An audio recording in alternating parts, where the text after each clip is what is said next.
राज्य सरकारमधील मंत्र्यांचं परफॉर्मन्स ऑडिट सुरू आहे असं सूत्रांकडून कळतंय। समाधानकारक कामगिरी नसलेल्या मंत्र्यांना डच्चू मिळण्याची शक्यता आहे। तर काहींना डच्चू मिळण्याची आता धाकधूक आहे, तर काहींना प्रमोशनची आशा आहे।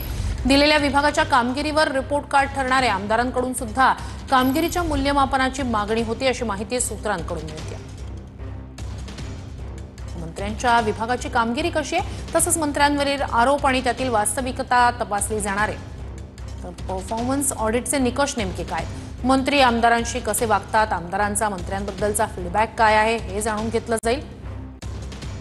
मंत्री मंत्रालयात किती वेळ बसतात, जनतेची कामं कशी करतात, तुमच्या विभागात नाविन्यपूर्ण निर्णय काय घेतले।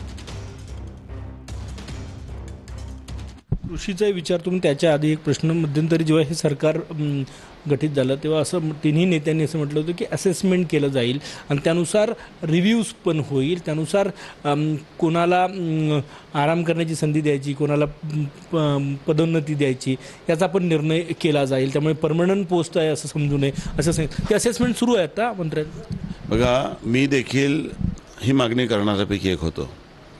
राज्य सरकारमध्ये मंत्रिमंडळात जेही मंत्री काम करत आहे त्यांचा परफॉर्मन्स ऑडिट व्हायलाच पाहिजे आणि तो ऑडिट घेणे हे राज्याचा प्रमुख म्हणून मुख्यमंत्र्याची जबाबदारी आहे।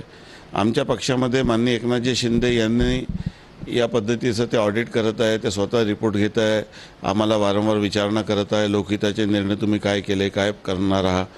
शेवटी त्यांनी देखील मुख्यमंत्री असताना महाराष्ट्रामध्ये एक मुख्यमंत्री कसा काम करू शकतो याचं एक त्यांनी उत्तम उदाहरण या ठिकाणी प्रस्तुत केलं आहे। 2-2.25 वर्षामध्ये ज्या पद्धतीने त्यांनी कोणी माणूस 10-20 वर्ष राहून काम करू शकते तशा पद्धतीने धाडसी निर्णयाने काम त्यांनी केलेलं आहे आणि त्यामुळे मंत्र्यांचं ऑडिट व्हायलाच पाहिजे आणि तो ऑडिट माननीय मुख्यमंत्री आणि त्या पक्षाचे नेते करत आहे आणि ज्यांचा परफॉर्मन्स चांगला आहे त्याला सत्कार मिळेल, ज्यांचा परफॉर्मन्स खराब आहे त्याला डच्चू मिळेल।